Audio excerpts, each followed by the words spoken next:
খুশি হও না। গত 2 বছরে তো তোমাকে একটাও খুশি সংবাদ দিতে পারিনি। শেষ যেটা দিয়েছিলাম সেটা ছিল আমার পরীক্ষার রেজাল্ট, তারপর একটাও না।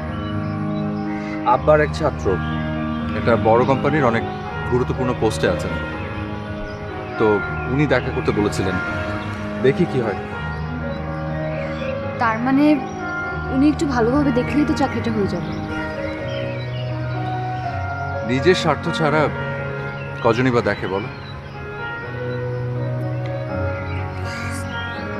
চাকরিটা হয়ে গেলে খুব ভালো হতো।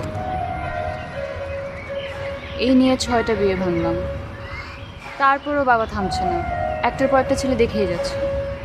তোমার বাবা তোমার বিয়ের জন্য ছেলে দেখছে, আর এদিকে আমার আব্বার চাকরির সময় শেষ হয়ে আসছে, আর এই দুটোর মাঝখানে পড়লাম আমি। আচ্ছা, টেনশন করে কি কিছু হবে? কিছু হবে না, আর আই এম শিওর সব ঠিকও হয়ে যাবে। সব ঠিক হলেই ভালো। আচ্ছা, এখন আমরা কি এখানে বসে থাকবো নাকি তুমি আমাকে একটু হাঁটাবে? চল।